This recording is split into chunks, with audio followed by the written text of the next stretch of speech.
That morning started like a dream I didn't trust. Mother's Day. A day that was supposed to feel warm, safe, maybe even healing. But in my house, peace never lasted long enough to believe in it. I remember standing in the kitchen, holding a cup of coffee that had already gone cold. The house was too quiet. Not peaceful quiet. The kind of quiet that feels like something is waiting to happen. My husband, Daniel, was upstairs getting ready. He had been unusually careful all morning, fixing his collar twice, checking his phone more than usual, smiling at nothing in particular.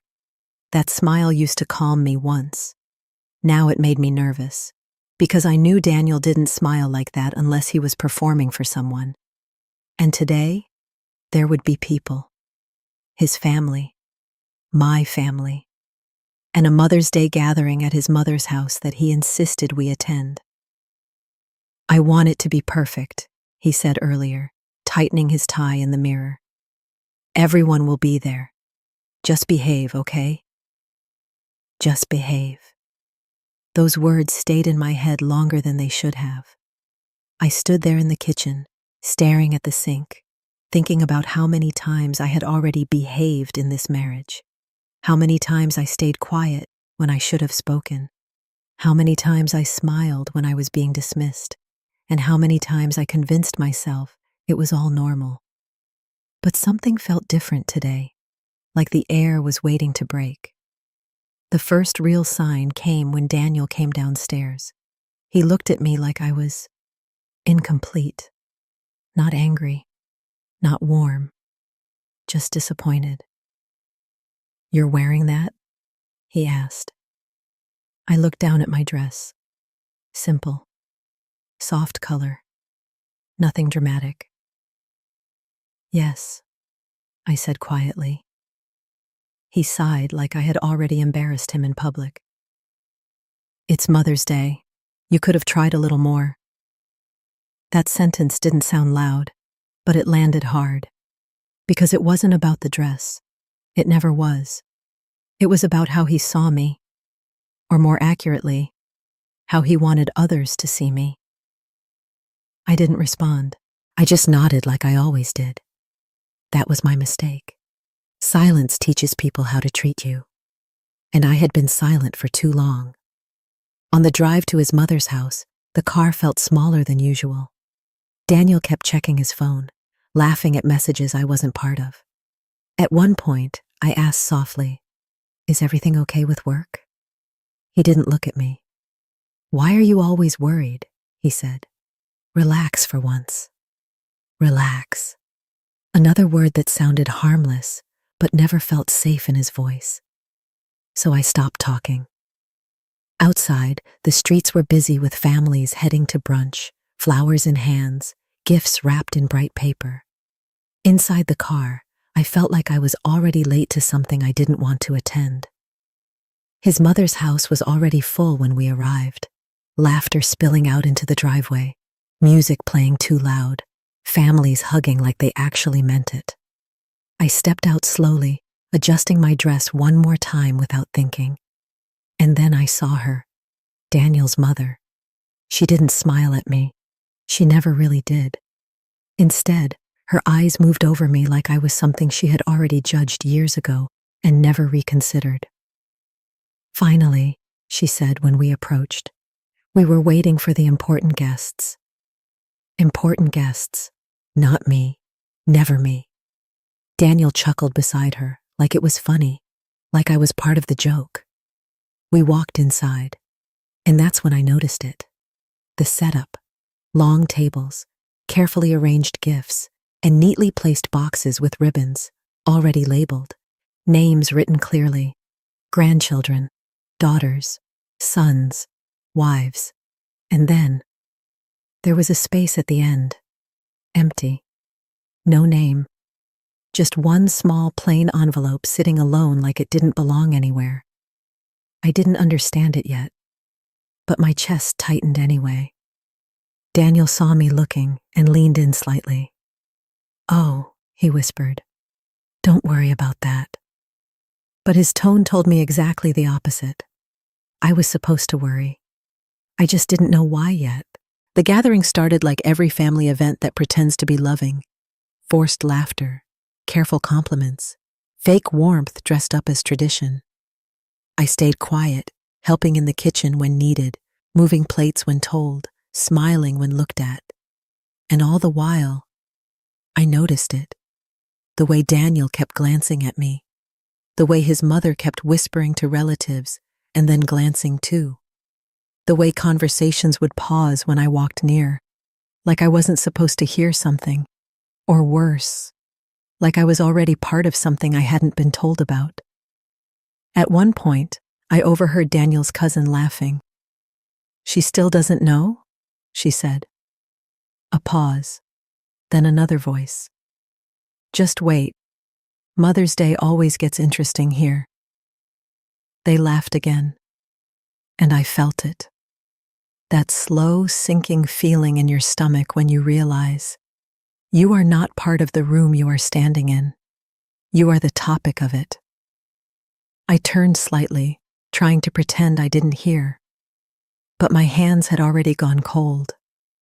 And across the room, Daniel was watching me, not smiling now, just waiting, like he knew something I didn't. Like today wasn't just another family gathering, but a stage. And I had already been placed exactly where they wanted me. The moment I realized something was wrong, it didn't come with noise. It came with silence. A strange, heavy silence that fell over the room as Daniel's mother stood up from her chair. She tapped her glass once, then again. And just like that, every conversation stopped. Even the laughter died mid-sentence. "Before we start the meal," she said, smiling like she was about to give something beautiful, "we have something special for all the mothers and daughters here today." A few people clapped politely. Phones came out. People leaned forward. I didn't move, because something in my chest told me this wasn't going to be a celebration for everyone. Daniel stepped closer to me, not beside me, not with me, just close enough that I could feel him there, but not feel supported. That alone should have told me everything. His mother gestured toward the table, and that's when I saw them more clearly. The boxes, one by one, each one placed carefully in front of different family members, wrapped perfectly, tied with ribbons, names written in elegant handwriting. Everyone had one. Everyone except me. Except there was still that one envelope at the end of the table. Plain, unsealed, no ribbon, no name, just sitting there like it had been forgotten, or intentionally left for last. My throat tightened. I leaned slightly toward Daniel and whispered, "What is this?" He didn't answer right away. Instead, he smiled faintly, a smile that didn't reach his eyes. "You'll see," he said. And in that moment, I should have stood up and walked out. But I didn't, because I still believed, deep down, that no one would humiliate someone on Mother's Day. I was wrong. The gift reveals Daniel's mother began handing out boxes. Each one came with exaggerated praise. "Oh, you've been such a wonderful daughter-in-law. Such a great mother. So hardworking." The words sounded rehearsed, like lines in a play. People smiled, accepted their boxes, opened them carefully. Gasps, laughter, hugs, photos, a perfect family moment. And then, she stopped in front of me. The entire room felt it. Even before she spoke, I felt every eye shift. Daniel didn't move. He just stood there watching, waiting. His mother picked up the plain envelope from the end of the table. She didn't smile this time. She looked at me directly and said, "This one is for you. Not a gift, not something special. Just this one." She held it between two fingers like it was something questionable. The room went quiet again. Too quiet. I took a breath, slowly. "What is it?" I asked. She tilted her head slightly. "Oh," she said softly. It's something we thought you should finally understand today. Daniel exhaled behind me, almost like relief. That's when I knew. This wasn't a gift. This was a reveal. A moment they had planned. A moment I had not been told about. My hand started to shake slightly as I reached for the envelope, but before I could take it, Daniel spoke, loud enough for everyone to hear. "Go on," he said casually. "Open it. It's time she stops pretending." The word hit me harder than anything else that day. Pretending. I looked at him, really looked at him, and for the first time, I didn't recognize the man standing beside me. I opened it, slowly, not because I was calm, but because something inside me was afraid of what rushing would reveal. Inside was a single folded paper and a printed document. I unfolded the paper first. It was short, just a few lines, but I will never forget the first sentence. "This gathering includes all recognized family members and approved beneficiaries."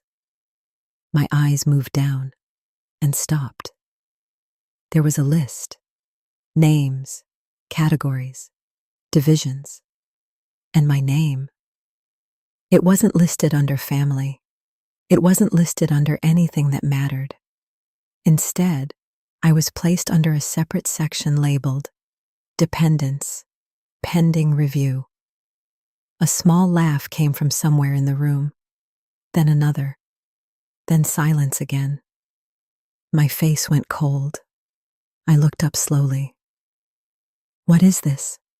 I asked again, but my voice had changed now. It wasn't confusion anymore. It was something closer to disbelief. Daniel finally stepped forward, and this time he spoke clearly, like he had been waiting all day to say it. "You've been living here like you belong," he said. "Today, we're just correcting that misunderstanding."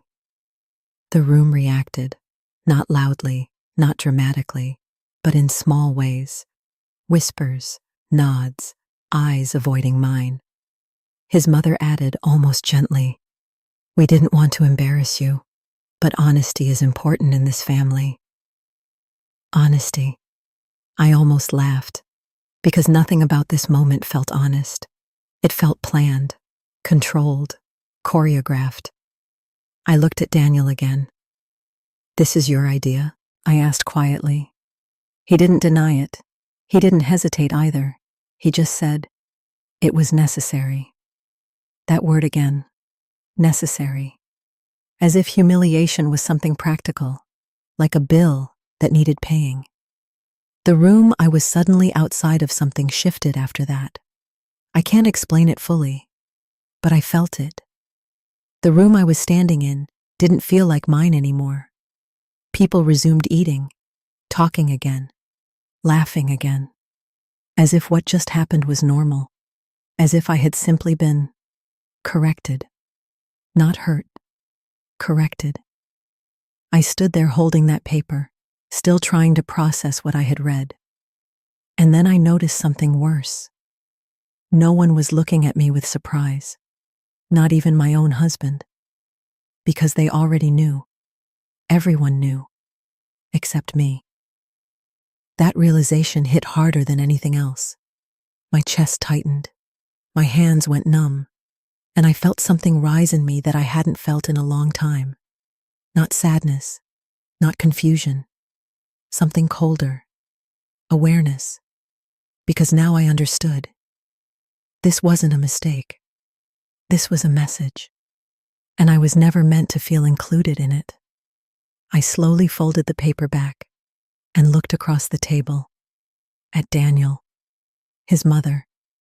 Everyone who was watching me like this was entertainment dressed as tradition. And in that moment, I made a decision. Not out loud, not visibly, but inside me. Something had just changed, and they had no idea yet that the silence they mistook for weakness was about to become the beginning of something none of them expected. After that moment, Nobody spoke to me directly anymore, not even Daniel. It was strange how quickly I stopped being a person in that room and became an event they had already finished discussing. People resumed their meals, glasses clinked, soft laughter returned. But it wasn't the same laughter anymore. It was careful now, measured, like everyone was pretending the earlier moment was just a small interruption in a perfect day. I stayed standing for a few seconds longer than I should have, still holding the paper, still reading it again in my head. Dependence, pending review. Those words didn't make sense in a family setting, but they made perfect sense in one place. Finance, legal structure, paperwork. And that was the first crack I noticed. Because families don't usually review people like documents. Businesses do. And Daniel worked in one of those families where business and blood were mixed so tightly, you couldn't tell where one ended and the other began. I quietly sat back down. Not because I accepted it, but because I needed to observe. And for the first time that day, I stopped reacting. The small detail. No one expected me to notice. While everyone was distracted again, I looked at the envelope more carefully. The paper inside wasn't handwritten. It was printed. Official formatting. Company header at the top. Not just family notes. Something structured. Something formal. And at the bottom corner, a stamp. Barely visible. But enough. A legal department stamp. My stomach tightened again. Because now it wasn't just humiliation. It was documentation. And documentation meant planning. Long-term planning. Behind my back. I slowly folded the paper again and placed it beside my plate. Then I did something no one expected. I smiled. Not a happy smile. Not a fake one either. Something calmer. Controlled. Because I had learned something important in that moment. People who plan your humiliation always underestimate the silence that follows it. Daniel finally looked at me again, like he was waiting for a reaction, a breakdown, tears, something emotional he could point to later as proof that I was too sensitive. But I gave him nothing, and that confused him. I could see it in his face. Just for a second. The first unexpected visitor. That's when the doorbell rang. Once, then again. A few heads turned. His mother frowned slightly. "We're not expecting anyone else," she said. Daniel checked his phone, and for the first time all day, his expression changed. Not fear, not a shock, something closer to irritation mixed with concern. "I'll get it," he said quickly. He walked toward the entrance, and something in his pace told me this was not part of the plan. That alone made my attention sharpen instantly, because up until now, everything had been controlled. Every moment is scripted. But this was not scripted. The door opened. I couldn't see who was there yet, but I saw Daniel's shoulders tighten slightly. Then a pause, a longer pause than normal, and then a voice, a woman's voice, calm, firm, familiar in a way I couldn't place yet. "I told you I would come," she said.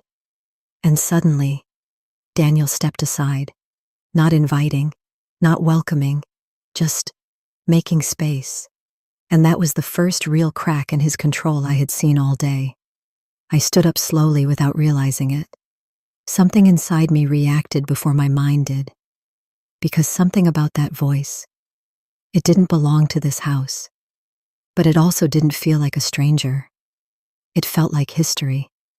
My mother arrives. And then I saw her. My mother, standing in the doorway, still, composed, looking around the room like she already understood everything she was seeing without needing explanation. No shock on her face, no confusion, just awareness. Daniel's mother stiffened immediately. "Oh," she said slowly. "We didn't know you were coming." My mother stepped inside. One step, then another. Her eyes moved across the table. The gifts, the envelopes, the silence. Then she looked at me, and for the first time all day, I felt like someone had finally seen me again. But she didn't rush to me. She didn't react emotionally. Instead, she asked one simple question. "Did he give you the envelope?" I hesitated, then nodded. Something in her expression changed. Not anger, not sadness, something sharper, understanding. She turned to Daniel, and in a voice calm enough to feel dangerous, she said, "Then I think it's time you explain what you've been hiding." The room went completely still again. But this time, it wasn't a curiosity anymore. It was anticipation. Because now, this wasn't just a family drama. Something bigger had just entered the room. And Daniel knew it. The moment my mother stepped into that room, the air changed again. Not slowly, not subtly, instantly. It was like the house itself recognized that whatever control Daniel's family thought they had just been challenged. Daniel closed the door behind her, but not fully, like he wasn't sure whether she should even be inside. That alone told me something important. My mother wasn't unexpected. She was unwanted. And that meant she was connected to whatever was really going on. Daniel's mother forced a smile. "Let's not make this dramatic," she said quickly. "It's just a family gathering." My mother didn't respond to her. She looked at me again, calm, steady. "Show me the paper," she said. I hesitated for half a second. Then I handed it to her. She unfolded it slowly, read it once, then again. And for the first time since she walked in, her expression changed. Not emotionally, strategically, like a puzzle piece had just confirmed something she already suspected. She placed the paper on the table and said quietly, "So you actually went through with it?" Daniel's jaw tightened immediately. "What are you talking about?" he asked. But his voice wasn't confident anymore. It was defensive. My mother turned slightly toward him. Not aggressive, not loud, just direct. "You didn't just humiliate her," she said. "You documented her status like she was temporary in your life." A few people in the room shifted uncomfortably. Because now it wasn't just emotional anymore. It sounded legal, structured, intentional. Daniel's mother quickly interrupted. "This is a misunderstanding. We were just—" "No," my mother cut in softly. One word, enough to stop her completely. That silence hit harder than shouting ever could. A word no one wanted to hear. My mother pulled out her phone. Not rushed, not secretively, openly. She tapped the screen once, then looked at Daniel. "You told them she was a dependent," she said. Daniel frowned. "What?" She repeated it slowly. "You classified your wife as a dependent pending review." A ripple went through the room, because now people were hearing it differently, not as family drama, but as terminology. My mother continued, "That is not something a husband writes about his wife unless there is already a legal structure behind it." Daniel scoffed. "This is ridiculous. It's just paperwork for inheritance structure. You're making it sound worse than it is." But he said it too fast, too rehearsed.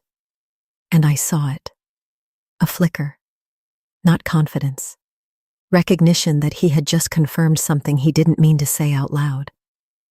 My mother nodded slowly. "That's what I thought." And then she did something that made the entire room go still again. She looked at me and said, "You were never told about the trust, were you?" I blinked. What trust? I asked. Daniel moved quickly.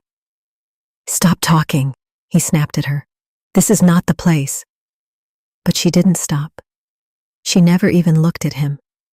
Because whatever she was about to say wasn't for him anymore. It was for me. The word that changed everything. My mother walked closer to me, and her voice softened just slightly. You remember your grandfather? She asked. I nodded slowly. Of course I did.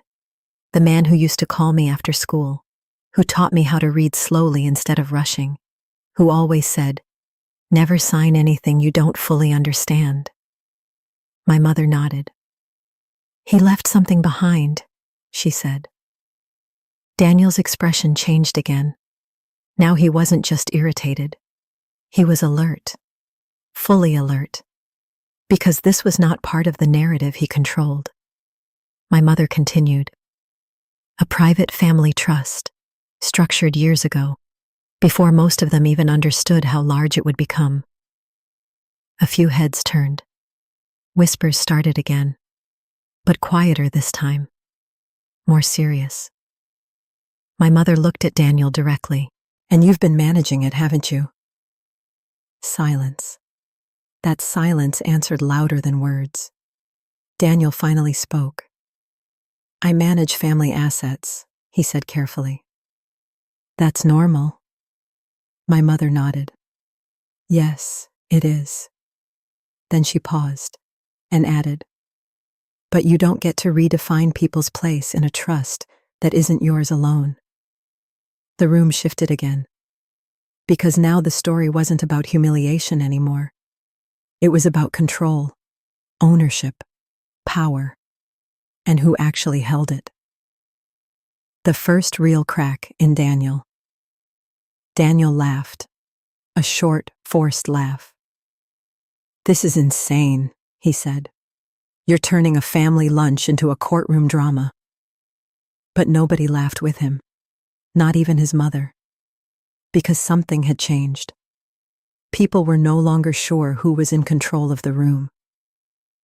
My mother stepped closer to the table and gently tapped the envelope I had opened earlier. This document, she said, is not just disrespectful. She looked at Daniel. It's premature. That word landed differently. Premature. Like something done too early. Before permission, before authority, before final approval. Daniel's eyes narrowed. What are you implying? He asked. My mother finally looked him in the eyes, directly, calmly, and said, I'm implying that you tried to redefine her status before the trust was finalized. A pause. Then she added, and that is exactly why I came here today. The room went completely still again, because now it was no longer a disagreement. It was a warning. The shift no one could reverse. I looked at Daniel. For the first time all day, he wasn't in control of the room anymore. He looked around slightly, not at me, not at my mother, at the others. Like he was checking whether they still supported him. But their expressions had changed. Confusion, concern, reevaluation. People were no longer laughing. They were listening, and that was worse. Because laughter he could control. Listening, he couldn't. My mother picked up her phone again. And just so we're clear, she said, I didn't come here to argue. She looked at Daniel. I came here to confirm something. Then she turned the screen slightly toward him. Not enough for everyone to see yet, just enough for him. Daniel's face changed instantly. Not anger, not confusion. Recognition. Real recognition. Like he had just seen something he had been trying to keep hidden. My heart started beating faster, because I could feel it now. We were no longer having a family dinner. We were in the beginning of an exposure. And Daniel was about to lose control of the story he had built. Daniel didn't speak for a few seconds. That silence wasn't normal anymore. It wasn't calm silence. It was the kind of silence that happens when someone is actively trying to decide how much damage control they still have left. My mother kept the phone in her hand, still, patient, like she wasn't rushing anything. And that calmness was making Daniel more nervous than any argument could have. Finally, he exhaled sharply. "Fine," he said. "What exactly are you trying to prove here?" My mother didn't react to the question. Instead, she asked one of her own. "When did you decide to reclassify her?" Daniel frowned. "I didn't." She interrupted him gently. "You did." A pause. Then she added, "And you did it without informing her." The room shifted again, because people were no longer reacting emotionally. They were starting to understand the structure behind the words. Reclassify, inform, structure. It wasn't family language anymore. It was legal language. Daniel's mother stepped forward quickly. "This is absurd," she said. "She's trying to make something simple sound like a crime." My mother turned slightly toward her, not aggressive, just precise. "No," she said. "I'm trying to explain something simple in a way you can't avoid understanding." That hit differently, because it wasn't an insult.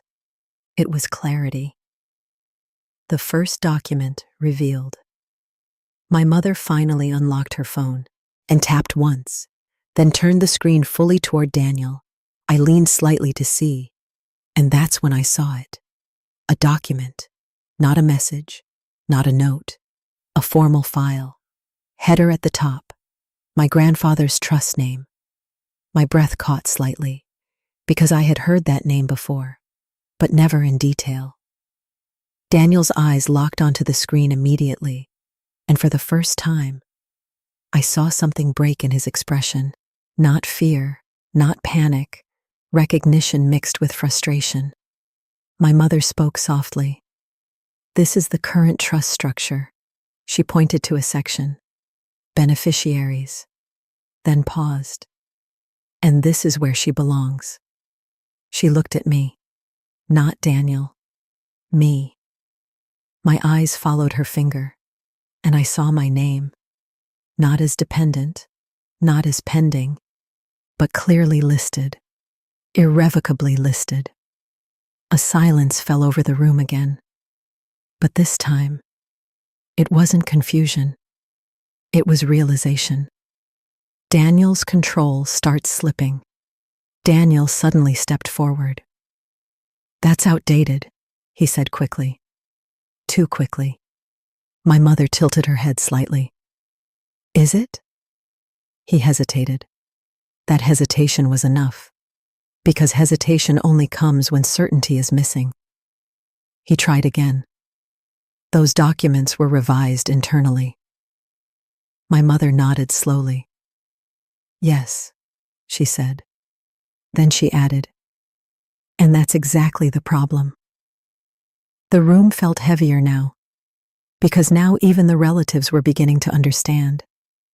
This wasn't just a disagreement between a husband and wife. This was about authority over something larger than the room itself. Daniel looked around again. This time his gaze wasn't confident. It was searching for support, for alignment, for someone to say he was still in control. But nobody did. Not even his mother. That silence hurt him more than anything said earlier. The moment I realized I was not outside the story, I stood still, watching everything unfold. And for the first time all day, I wasn't confused anymore. I was listening differently, because something my mother said earlier kept repeating in my mind. "You were never told." Never told. Not forgotten, not missed, never told. That meant intention. That meant decision. And that meant I was never supposed to know. But now I did. Daniel turned toward me suddenly, And for the first time in his voice that day, there was something unstable. "You're really going to listen to her?" he asked. Not loud, not angry, just shaken, as if he was trying to pull me back into a version of reality where he still had influence over me. I didn't answer immediately, and that silence again. It was louder than words. My mother stepped slightly closer to me, not protective in a dramatic way, just a present, grounded. And she said softly, "You don't need permission to understand your own position." That sentence landed deep, because it wasn't about trust or marriage or family. It was about awareness, and awareness changes everything. The truth about the envelope. I slowly looked at Daniel again, then at the envelope I had opened earlier, and something clicked. That envelope wasn't a gift. It wasn't humiliation for the sake of emotion. It was confirmation. A message meant to tell me where they believed I stood in their structure. But what they didn't expect was that I had someone outside their system who could interpret it properly. My mother looked at Daniel one more time and said calmly, "You tried to define her position before the structure was finalized." A pause. Then she added, "And that is why this cannot continue quietly." Daniel's face tightened again. "What does that even mean?" he asked. My mother didn't answer immediately. Instead, she looked at me. And for the first time all day, her expression softened slightly, not in weakness, but in resolution. And she said, "It means what he did today has consequences he can no longer control." The room didn't move. No one spoke. Even Daniel didn't interrupt this time, because something in her tone told everyone the same thing. This wasn't a warning anymore. It was the beginning of a reversal. The room felt different now, not calmer, not louder, just heavier. Like everyone had finally realized they were no longer watching a family disagreement, but something far more permanent unfolding in real time. Daniel stood still for a moment. Then he exhaled slowly. And when he spoke again, his voice had changed. Not confident, not defensive, careful. "All right," he said quietly. "Let's stop dancing around this." My mother didn't react. She only nodded slightly, as if she had been waiting for exactly that sentence. Daniel looked at her directly now. "You're acting like I stole something," he said. "But everything here has been managed under legal guidance for years." My mother replied calmly, "That's true." A pause. Daniel blinked. That wasn't the response he expected. She continued, "It has been managed, not necessarily understood." That hit the room differently, because understanding is where control becomes fragile. Daniel's mother stepped forward again. "This is getting out of hand," she said sharply. "We should end this conversation." My mother turned to her and said one sentence that stopped her immediately. "You are not the trustee." Silence. Instant. Heavy. Final. Even Daniel didn't interrupt, because that sentence changed the entire direction of the room. The role no one wanted to acknowledge. My mother slowly placed her phone on the table, then spoke clearly. "Let me simplify this so everyone understands." She looked around the room. This trust was created by her grandfather. It was structured long before marriage, long before any of this family dynamic existed. She paused. And it was designed with one rule that cannot be ignored. Daniel's eyes narrowed slightly. "What rule?" he asked. My mother looked at him directly. "Control does not transfer through marriage." That sentence landed hard, because it removed assumption. It removed entitlement. It removed everything Daniel had been leaning on without saying out loud. She continued, "You can manage assets. You can coordinate. You can oversee." Another pause. "But you cannot redefine beneficiaries." A few people shifted in their seats, because now it was no longer emotional. It was structural, and structure doesn't bend easily. Daniel finally laughed once, short, dry. "So what are you saying?" he asked. "That I've been doing something illegal?" My mother shook her head slightly. "No." That surprised him. She added, "I'm saying you were operating under authority you didn't fully understand."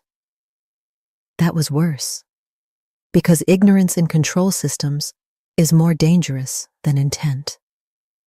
The document that changed everything. My mother picked up the phone again, and this time she showed it to the entire table. Not just Daniel. Everyone. The screen displayed a timeline, dates, revisions, approvals, and at the bottom, a signature. Not Daniel's, not his mother's. An external legal authority tied to the original trust. Daniel's expression tightened immediately. He stepped closer. "I was never shown this revision cycle," he said quickly.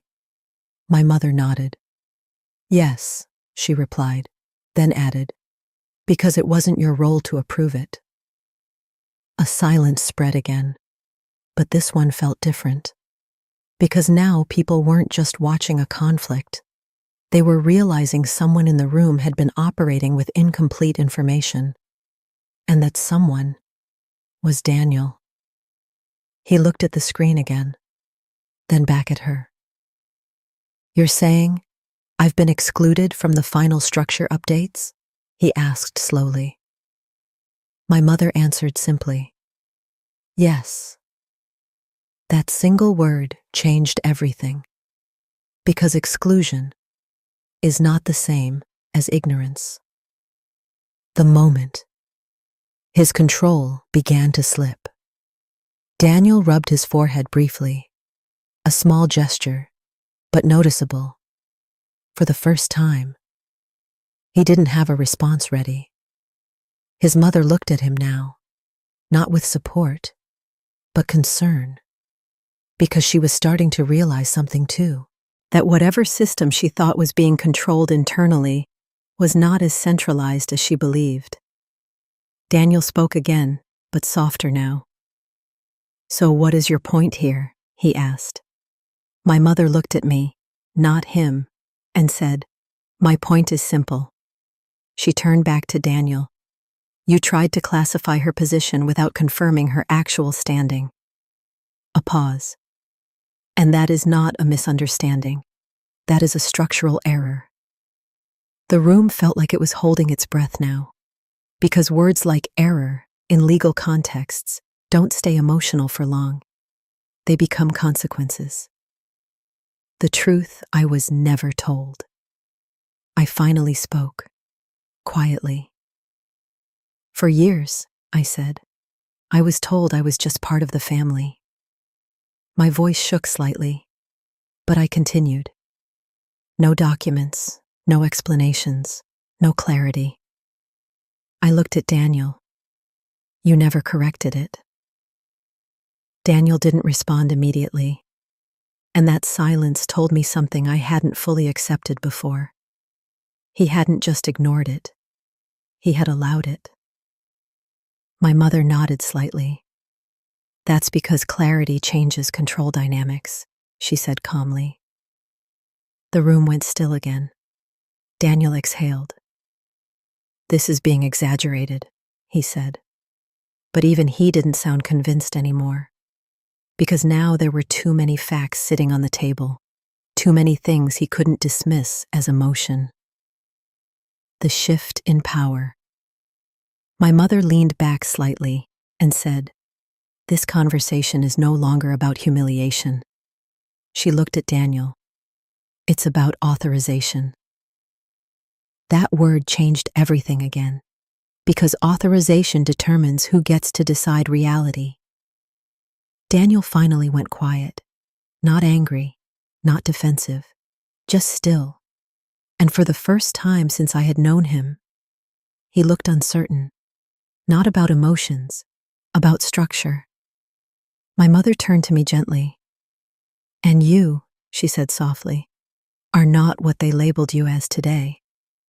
A pause. "You are what the trust has always defined you as." The room didn't move. Nobody spoke. Even Daniel didn't interrupt, because at that moment, everyone understood something had already shifted permanently, and it was no longer reversible. The room didn't feel like a family gathering anymore. It felt like a courtroom where no one remembered agreeing to be a witness. Daniel stood in the center of it all, but for the first time, he didn't look like he belonged at the front of the story. He looked like someone who had just realized the story wasn't built around him anymore. My mother took a slow breath. Then she said something that shifted the entire atmosphere one final time. "This is where it ends." No one spoke, not even Daniel's mother, because something about her tone made it clear. This wasn't a threat. It was a conclusion. The final exposure. Daniel finally broke the silence. "You keep talking like you came here to fix something," he said, voice tighter now. "But all you've done is turn a private matter into an exhibition." My mother nodded once. "That's where you're wrong." She stepped slightly closer to the table. "This was never private." A pause. It was just hidden from her. She turned toward me for a moment, and then back to him. "And that is the real problem." The words hit harder than anything before, because it reframed everything, not as a drama, not as a misunderstanding, but as an exclusion, intentional exclusion. Daniel's jaw tightened. "What do you want from this?" he asked. And this time, there was no confidence left in the question, only exhaustion. My mother didn't hesitate. "Accountability." A simple word, but it changed the air instantly. The moment everything turns, something shifted in Daniel's expression. Not anger, not resistance, something closer to realization. Because of accountability meant review, and review meant exposure. He looked around the room again, but this time, no one was standing with him, not even his mother. She looked confused now, like she was finally realizing she had been part of something without fully understanding its structure. Daniel spoke again, quieter. "You're trying to take control of everything I've built." My mother shook her head slowly. "No," she said. "I'm correcting how it was never yours alone to redefine." Silence. Long, heavy, final.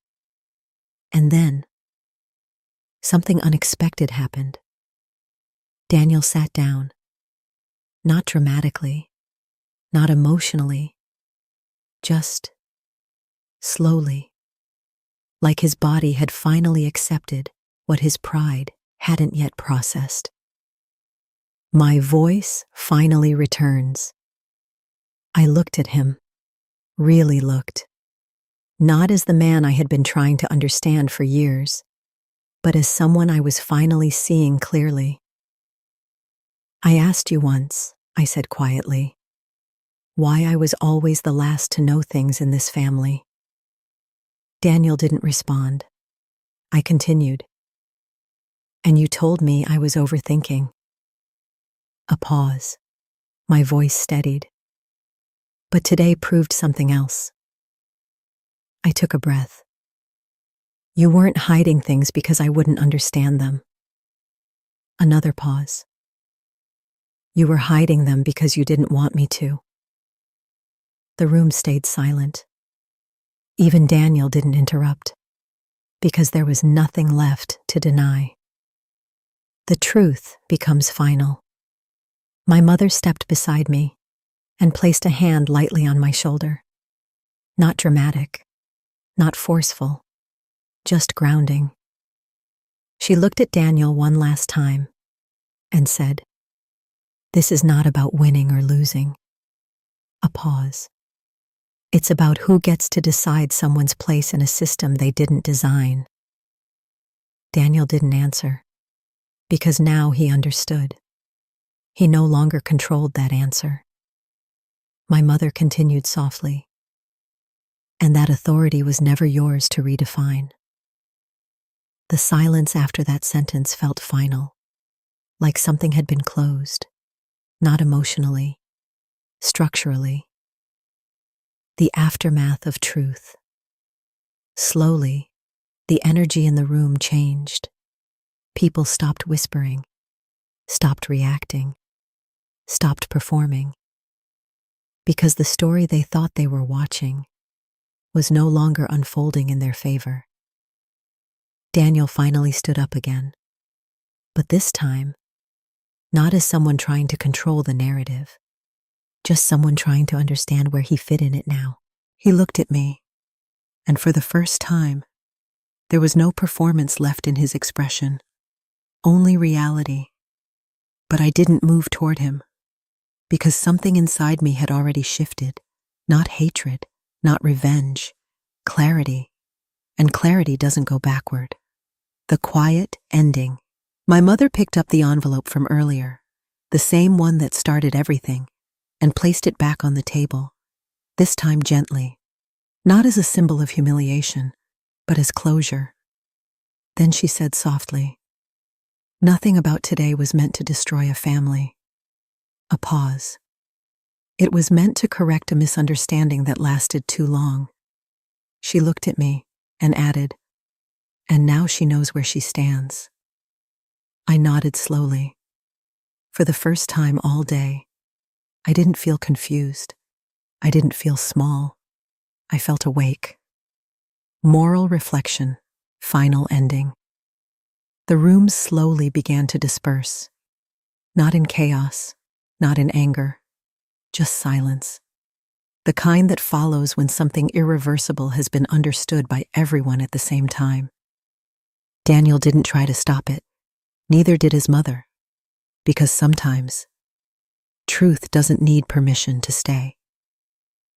As I walked toward the door with my mother, I looked back once. Not to challenge, not to question, just to see. And I realized something simple. Power doesn't always disappear loudly. Sometimes, it just stops being respected.